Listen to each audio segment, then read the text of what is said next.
Dementia के कुछ शुरुआती लक्षण जिनको फैमिली मेंबर्स मिस कर देते हैं, अगर वो उसे इनिशियल फेज में पकड़ ले या ऑब्जर्व कर ले तो क्या डिमेंशिया को रोका जा सकता है? कि ऑब्जर्वेंट फैमिली मेंबर्स जो अपने मदर फादर को ऑब्जर्व करते हैं, उनके लिए केयर करते हैं, वो तो सिम्टम्स डेफिनेटली पहले पकड़ लेती है। बुढ़ापे में डिमेंशिया होना या याददाश्त का कमजोर होना कितना कॉमन है? There is nothing known as age related dementia. Dementia, क्या इसका बचाव मुमकिन है? ये डिमेंशिया डेफिनेटली प्रिवेंटेबल है। डिमेंशिया और अल्जाइमर में क्या अंतर है? एल्जाइमर्स और डिमेंशिया में कोई अंतर नहीं है। याददाश्त की कमजोरी को कैसे रोकें? Physical activity, social activity, interaction. Dementia के पेशेंट अचानक बिना किसी वजह के बहुत रोने लगते हैं, ऐसा क्यों?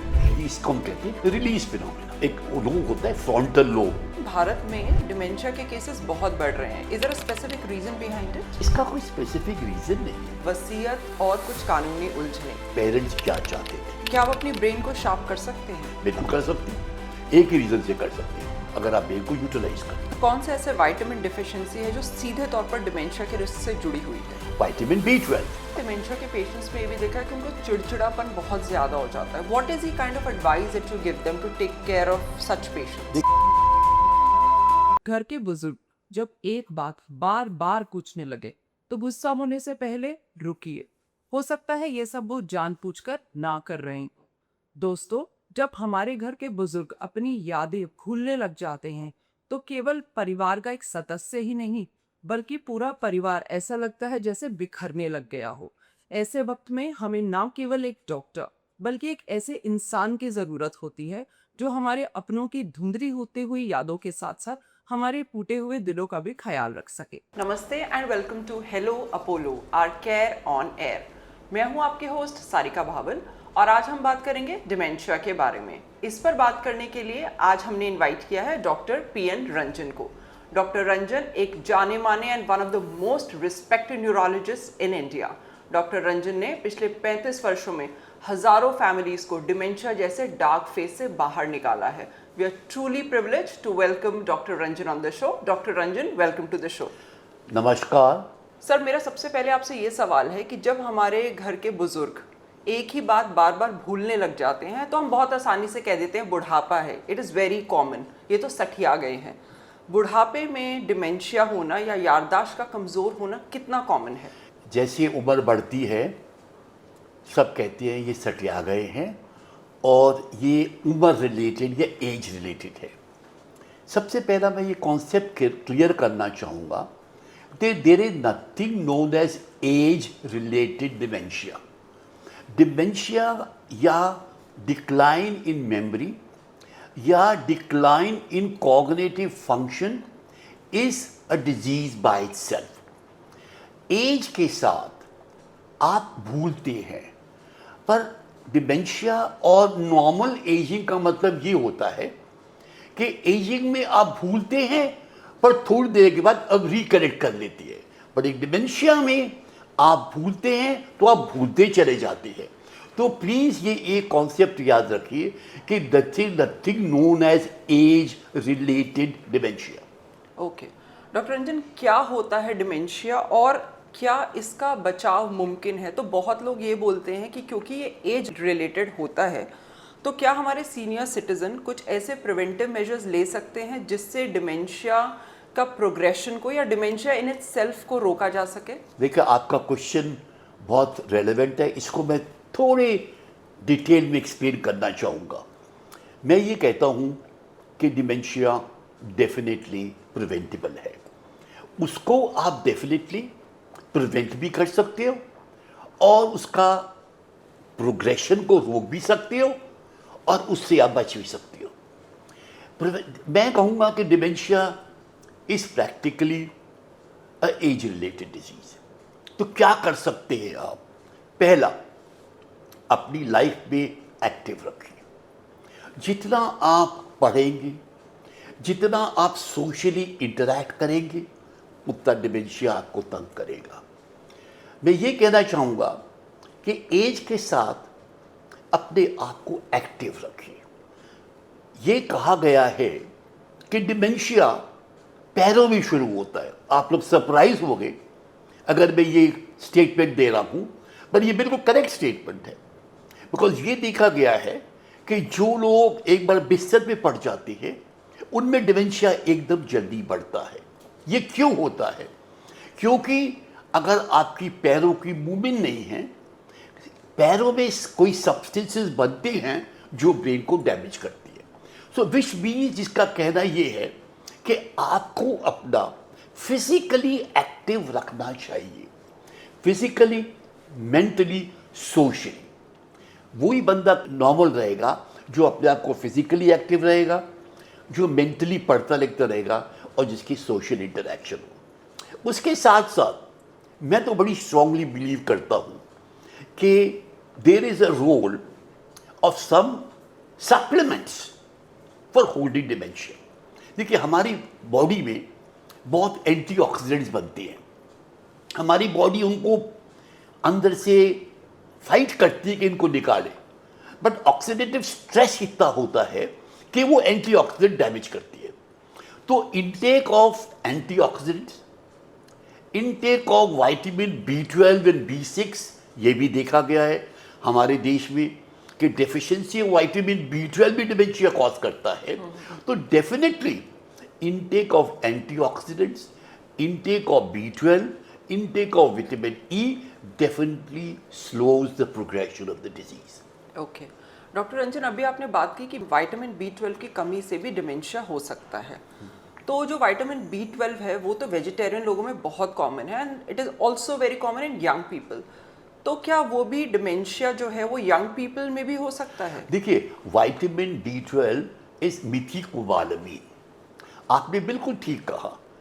और एक ये मैं स्ट्रेस करना चाहूँगा कि हमारे देश में there is fluoride deficiency of vitamin B12। एक, जैसे आपने ठीक कहा, the vegetarian diet does not contain vitamin B12 and ignorance is a bliss.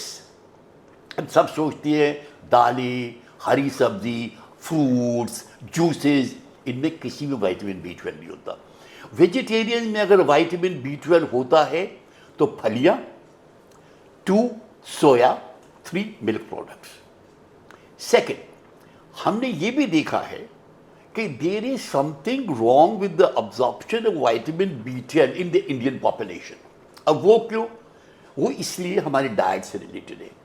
हम मसाले मसूले बहुत खाते हैं, मे बी एक लेयर बन जाती है जो विटामिन B12 की अब्जॉर्प्शन रोक लेती है। इसी कारण आपको विटामिन B12 चेक करना चाहिए, विटामिन B12 रिप्लेस करना चाहिए। एल्डरली हो, यंगर हो, dementia, higher mental function disturbances is known with the deficiency of vitamin B12। Okay, dementia के कुछ शुरुआती लक्षण जिनको फैमिली मेंबर्स मिस कर देते हैं, अगर वो उसे इनिशियल फेज में पकड़ लें या ऑब्जर्व कर लें तो क्या डिमेंशिया को रोका जा सकता है? देखिए, बड़ा अच्छा क्वेश्चन है कि ऑब्जर्वेंट फैमिली मेंबर्स जो अपने मदर फादर को ऑब्जर्व करते हैं, उनके लिए केयर करते हैं, वो तो सिम्टम्स डेफिनेटली अर्ली पकड़ लेते हैं। मैं 3-4 चीज़ें स्ट्रेस करना चाहूँगा। एक, change in personality of a patient. मेरा कहने का मतलब ये है कि आपके मदर फादर पहले आउट गोइंग थे, सडनली विड्रॉ कर लेते हैं। आपके मदर फादर जो बड़े सोशल टाइप के थे, वो विड्रॉ हो गए। This is a early sign.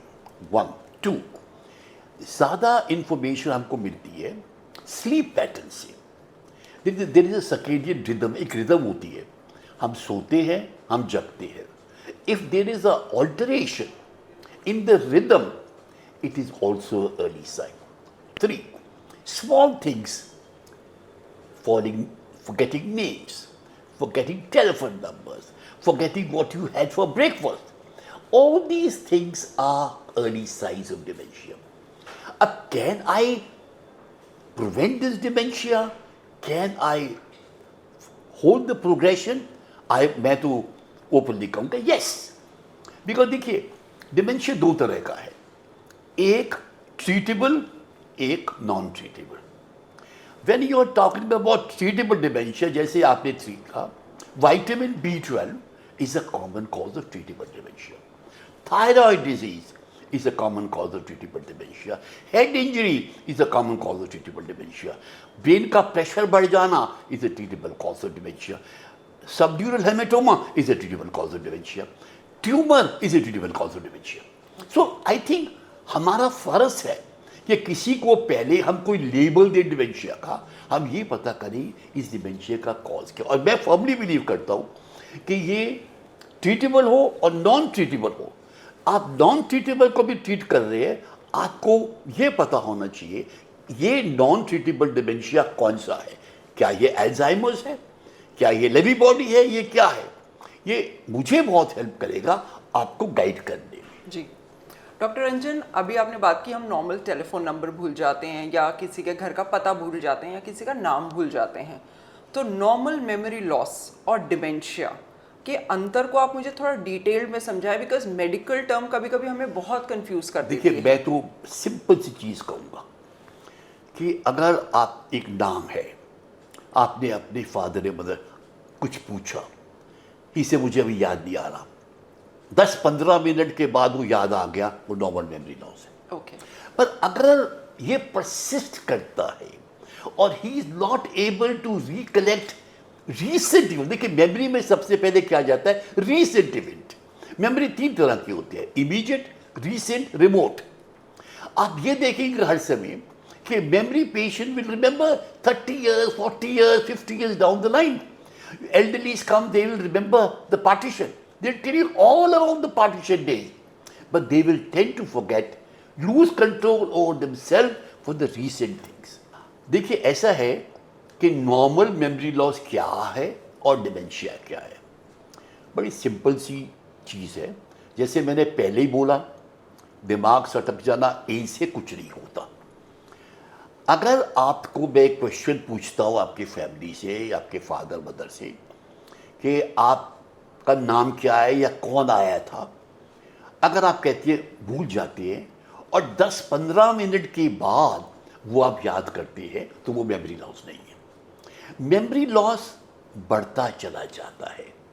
अगर आप बिल्कुल याद ही नहीं कर सकते, वो हम कहेंगे कि ये मेमोरी लॉस है, जिसके लिए आपको मेडिकल ट्रीटमेंट की आवश्यकता होगी। Okay doctor Ranjan, mild cognitive impairment भी एक ऐसी टर्म है जो आजकल बहुत कॉमनली यूज़ हो रही है।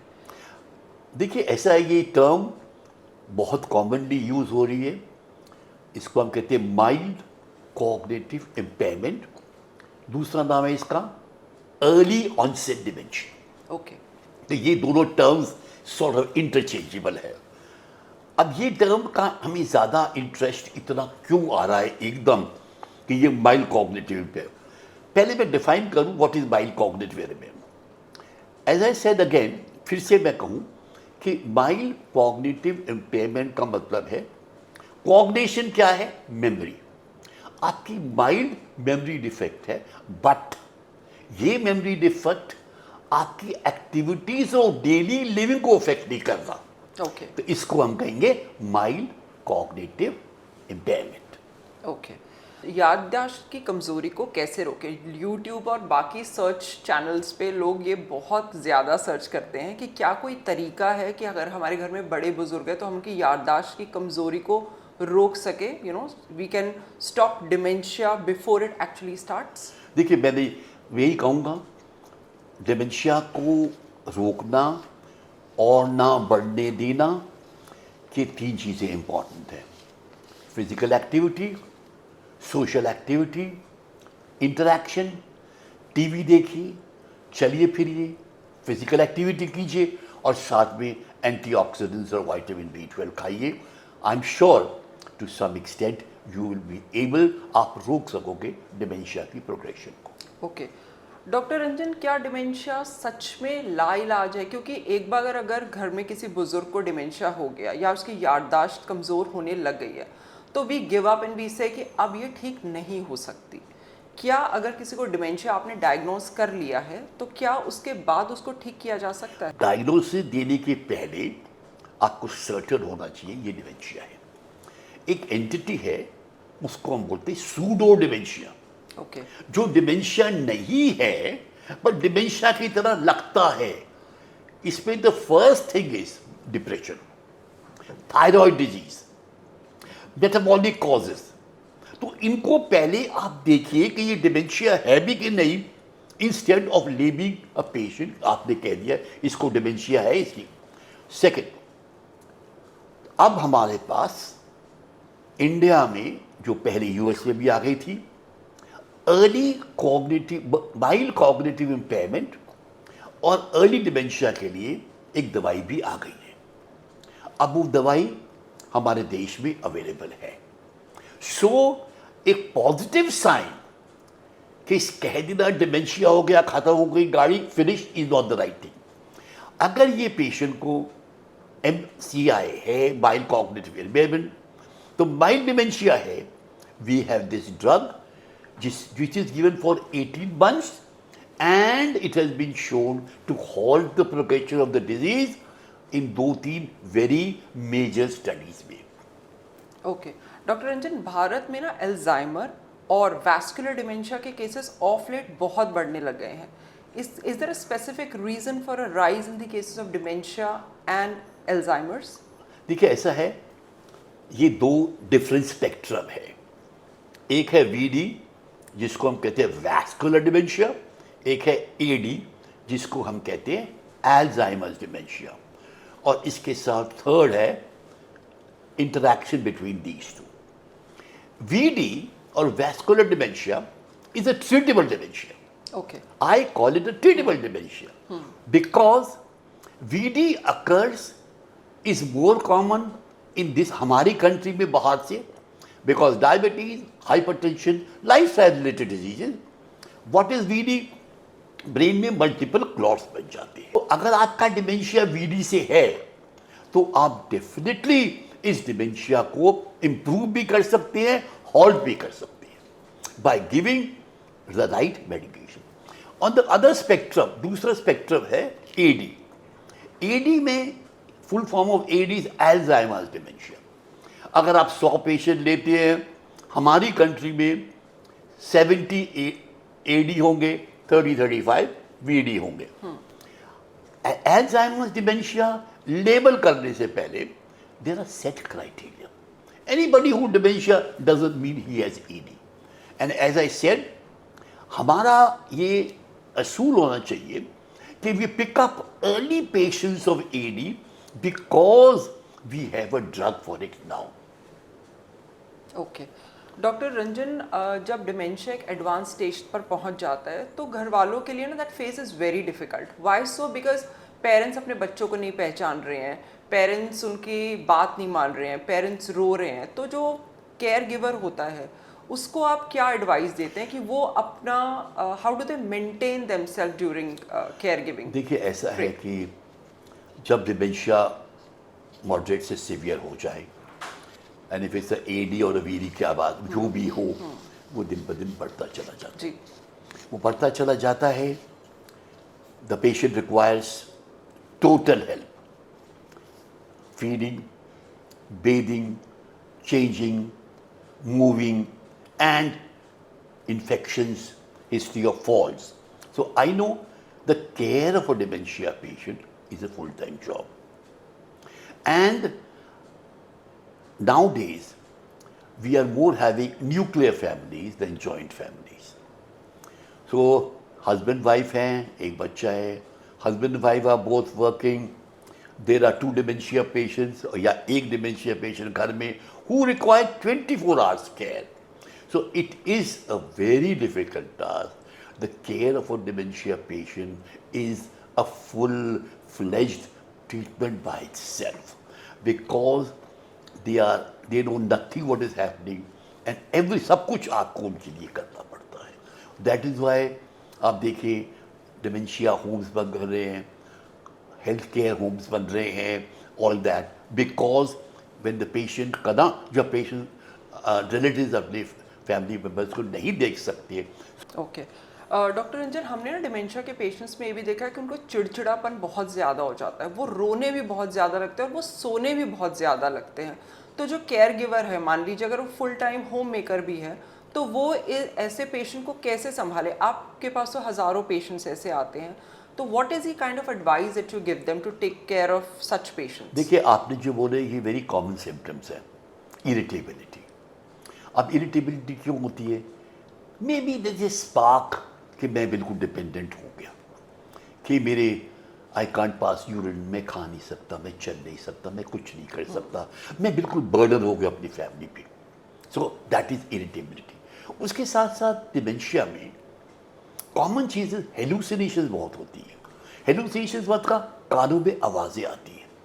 सो ऑब्वियसली जब ये कानों में आवाज़ें आती है, इट बिकम्स वेरी इरिटेबल। इसी हेलुसिनेशन के साथ बिकॉज आपका रिदम, सर्केडियन रिदम खत्म हो गई, स्लीप वेक साइकिल चला गया, अब रात को सोते नहीं हैं। अब रात को सोते नहीं हैं, आप इरिटेबल रहते हैं, अब रात को चिल्लाते हैं, अब रात को हेलुसिनेट करती है, which obviously is a matter of बहुत कंसर्न फैमिली के लिए। वसीयत और कानूनी उंजले, sir it's a very sensitive question, पर बहुत पेशेंट्स आपके पास ऐसे आते होंगे जिनके पेरेंट्स को काफ़ी डिमेंशिया बढ़ गया है और वो आपसे सलाह मांगते होंगे कि यू नो अब वो अपनी परिवार के लिए विल करा लें, ना कराएं, तो आप ऐसे पेशेंट्स को क्या सलाह देते हैं?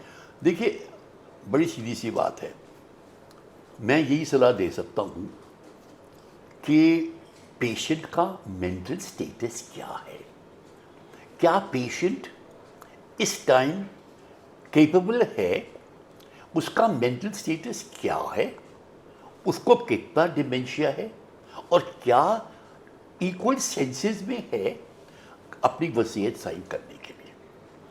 अब कब वसीयत किसको दे, क्या दे, वो मेरा कंसर्न नहीं है जी। As a doctor.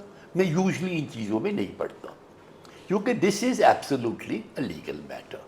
मैं सिर्फ एज अ डॉक्टर ये कह सकता हूँ कि ये एलिमेंट ऑफ डिमेंशिया की सेवेरिटी है, उसके बाद they have to decide what they want to do. Okay doctor Ranjan, अभी आपने हमारे से बात की थी कि there is a new drug for the treatment of dementia.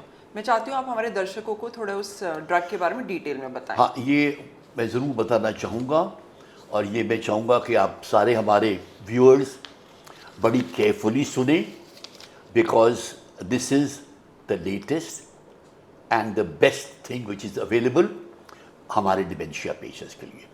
Number 1, please किसी को ऐसे डिमेंशिया का लेबल मत दीजिए, नंबर 1।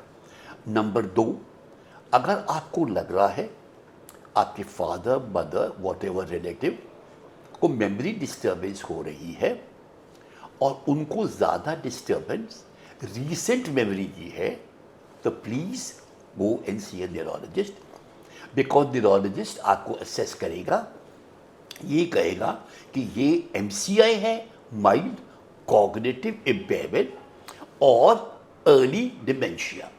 हमारे पास इसके लिए बिल्कुल स्ट्रिक्ट क्राइटेरिया है। एक टेस्ट होता है MMSE, वो हम करके बता सकती है कि ये माइल्ड, मॉडरेट या सीवियर डिमेंशिया है। तो अगर आपके पास MCI या माइल्ड डिमेंशिया है, हमारे पास आइए, अब हम टेस्ट करेंगे। और इंटरेस्टिंगली अल्जाइमर्स डिजीज़ के अब ब्लड टेस्ट आ गए हैं जिनको हम कहते हैं बायोमार्कर्स। अगर हम वो बायोमार्कर्स करते हैं तो हम आपको कॉन्फिडेंटली कह सकते हैं कि आपके फादर या मदर को अल्जाइमर्स डिजीज़ है। So there are absolutely strict criteria set down to say आपके फादर को या एल्डर को माइल्ड कॉग्निटिव इम्पेयरमेंट या माइल्ड AD है। अब नेक्स्ट, 2 बड़ी मेजर स्टडीज़ आई हैं और 2 दवाइयाँ हैं जो पूरे वर्ल्ड भर में अवेलेबल हैं। उनमें से एक तो अब इंडिया में भी अवेलेबल हो गई है। These are called monoclonal antibodies, कि अगर हम ये दवाई 18 महीने के लिए देते हैं तो डिजीज प्रोग्रेशन रुक जाती है और देयर क्वालिटी ऑफ लाइफ सब पैरामीटर्स पे इंप्रूव कर जाती है। और दवाई बंद करने के बाद भी इसका इफेक्ट रहता है। तो आपको डेफिनेटली मैं यही कहना चाहूँगा, थोड़ी एक्सपेंसिव ड्रग है, पर expense is not important, important is the quality of life. Okay doctor Ranjan, Bharat में डिमेंशिया के केसेस बहुत बढ़ रहे हैं, इसका is there a specific reason behind it? देखिए, इसका कोई स्पेसिफिक रीज़न नहीं है। मैं तो ये कहूँगा कि ये कुछ बढ़ रहा घट रहा, वैस्कुलर डिमेंशिया तो बढ़ रहा है क्योंकि स्ट्रोक बढ़ रहा है, वैस्कुलर डिमेंशिया बढ़ रहा है, लाइफस्टाइल रिलेटेड डिजीज बढ़ रही है, डायबिटीज बढ़ रहा है, ब्लड प्रेशर बढ़ रहा है, हाइपरकोलेस्टेमिया बढ़ रहा है, लाइफस्टाइल चेंज हो रही है, लोग ओरल सेंसिटिव्स खा रहे हैं। Obviously, there is an increase in vascular dementia more than AD because हमारी लाइफस्टाइल रिलेटेड डिजीज है, और this is a part of the diseases जो हमारे डेवलपिंग वर्ल्ड में लिए हैं। दूसरी बात ये है कि भाई एल्जाइमर्स डिजीज हम डायग्नोज ज़्यादा कर रहे हैं बिकॉज बेटर फैसिलिटीज आ गए हैं, बायोमार्कर्स आ गए हैं। Okay. Dr. Ranjan, thank you for answering these questions. Now I'm going to ask you a few one-liners. एक लाइन में डिमेंशिया और अल्जाइमर में क्या अंतर है? एल्जाइमर्स और डिमेंशिया में कोई अंतर नहीं है। Alzheimer's is a type of dementia. Okay dementia के पेशेंट्स बहुत ज़्यादा क्यों सोते हैं? इसलिए सोते हैं बिकॉज ब्रेन में उनकी जो रिदम होती है, जिसको हम कहते हैं circadian rhythm, because of the degeneration वो ऑल्टर हो जाती है। ओके कौन सा ऐसे विटामिन डिफिशिएंसी है जो सीधे तौर पर डिमेंशिया के रिस्क से जुड़ी हुई है? Vitamin B12। ओके डिमेंशिया के मरीजों के लिए कोई खास डाइट या ब्रेन फूड जैसी कोई चीज़ होती है? बिल्कुल होती है। डिमेंशिया पेशेंट्स के लिए antioxidants, vitamin E and obviously vitamin B12 बहुत यूजफुल होती है। ओके क्या आप अपनी ब्रेन को शार्प कर सकते हैं? बिल्कुल कर सकती है। एक ही रीज़न से कर सकती है, अगर आप ब्रेन को यूटिलाइज करें। ओके डिमेंशिया के पेशेंट अचानक बिना किसी वजह के बहुत रोने लगते हैं, ऐसा क्यों? ऐसा होता है, इसको हम कहते हैं रिलीज फिनोमेना। ओके एक लोग होता है फ्रंटल लोब, अगर फ्रंटल लोब रिलीज हो जाए तो या बहुत रोते हो या कभी भी या बहुत हंसते भी हो। Okay doctor Ranjan, are you a doctor by choice और a doctor by chance? I am absolutely a doctor by choice. Nobody, किसी ने मुझे फोर्स नहीं किया। अगर मैं आपको छोटी सी कहानी सुना दूं, जी। जब मुझे MBBS की एडमिशन हुई तो मैं अपने मदर फादर के पास गया कि मेरे को MBBS में एडमिट हो गई, तो they were very happy, more than I was very happy. उसके बाद मैंने MBBS करी, DM न्यूरोलॉजी किया। सब ने मुझे डिस्करेज किया कि न्यूरोलॉजी में क्या है। मैं बात कर रहा हूँ when I started neurology 35 years back, जब न्यूरोलॉजी में कुछ नहीं था, किसी बीमारी की इलाज नहीं था। तो जब मैं DM करने बेंगलोर गया कि मेरे father was very upset, mother was very upset, तू ऐसी चीज़ ले रहा है जिसका कोई इलाज ही नहीं है, तो क्या करेगा क्या नहीं करेगा। मैंने उनको एक ही चीज़ कही, मैंने अपना माइंड मेकअप कर लिया है, मैं न्यूरोलॉजिस्ट ही बनूंगा और न्यूरोलॉजी करूंगा तो निम्हांस बेंगलोर से ही करूंगा, और वहीं से मैंने अपनी DM करी।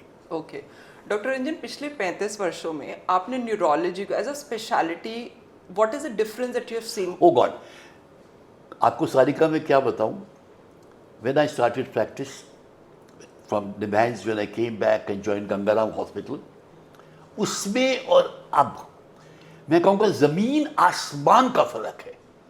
रियली आई मीन इट, जो मैं कह रहा हूँ। अब जो न्यूरोलॉजी है, वी गॉट इलाज फॉर काफ़ी डिजीज का, it's become a very very active neurology.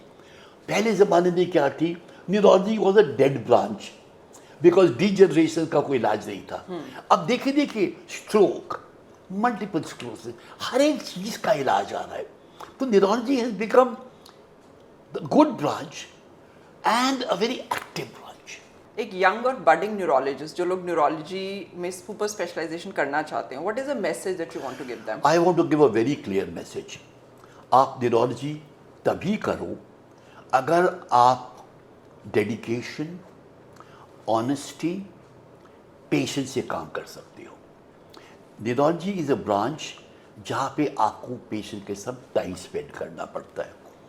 आपको पेशेंट के साथ आधा, जैसे आप अभी बोलो डिमेंशिया पेशेंट आया है, उसके साथ मेरे को आधा घंटा, पौना घंटा, घंटा भी लग जाएगा। सो अगर आपको पेशेंस नहीं है, अगर आपको न्यूरोलॉजी के लिए कमिटमेंट नहीं है, तो प्लीज़ न्यूरोलॉजी मत करिए, because it will cause lot of frustration to you. For a person like me, I can only say one thing, मेरे को तो neurology is fun, I love neurology. Okay doctor Ranjan, आप जो डिमेंशिया के patients आपके पास आते हैं, आप अपनी कामनेस कैसे मेंटेन करते हैं? देखिए, यू आर राइट, कभी कभी थोड़ा सा मैं थोड़ा सा झूठ ना बोलूं, कभी कभी थोड़ा सा गुस्सा सा आ जाता है, बट मैं फिर मैं सोचता हूं कि he is not doing it purposely. अगर ये मेरा खुद का फादर मदर होता तो मैं कैसे क्या करता। देखिए, हर समय आप ये सोच के चलिए कि आपके सामने जो पेशेंट बैठा है वो आपके लिए हेल्प के लिए आया है, वो नॉर्मल नहीं है, तो थोड़ा नॉर्मल तो करेगा। इफ़ ही सफरिंग, वो अपनी सफरिंग दिखाएगा। तो हमारे as a doctor we have to be very patient, we have to be very very human, and we have to be very very very what should I say, be a part of them and the family to help them. I know आप सोचोगे ये lecture देने की बात है, ये lecture देने की बात नहीं है, but I think we have to be very very human and have to have a human touch. और न्यूरोलॉजी ऐसी ब्रांच है जहाँ आपको ह्यूमन टच बहुत ज़रूरी है। You have to be a part of the patient. मैं हर समय ये कहूँगा कि पेशेंट्स आते हैं चले जाते हैं, मेरा एटीट्यूड बड़ा, I never get close to the family, but I treat the family as a doctor-patient relationship. When the patient is gone, I'm a doctor, they are there. That's all, I have no other relationship. My relationship with them is a doctor-patient, smooth relationship, and that's why I continue even till day that I maintain my distance, I do my doctorate, and I don't go far, but respect the patient's feelings. Okay आखिर में sir, क्या भुलक्कड़ होना कभी कभी एक super power भी हो सकता है ताकि हम लाइफ के बुरे अनुभवों को भूल सके? नहीं, ये तो बात बिल्कुल ठीक नहीं है। देखिए, ऐसा है, सबको बुरे अनुभव होते हैं लाइफ में, मेरे को भी होंगे, किसी को भी होंगे। अब देखिए, लाइफ में जो बुरे अनुभव हैं वो आपके दिमाग में आते हैं, वो आपको कभी कभी तंग करते हैं। तो उसका मेरे हिसाब से तो एक ही रीज़न है, अगर आपका दिल क्लियर है और आप सोच रहे हो कि आपने कुछ कम रॉन्ग नहीं किया, तो ये अनुभव आपके लिए बिल्कुल आउट है। जैसे मैं तो फ्रैंकली झूठ नहीं बोलता, मैं हर जब रात को शांति से सोता हूँ, मैं जाके यही सोचता हूँ before I go to sleep कि मैंने सबके साथ अच्छा किया है। अगर मैंने किसी के साथ अच्छा नहीं किया, मैं क्या कर सकता था कि उसको और दुखी नहीं करता। Thank you doctor Ranjan for joining us today.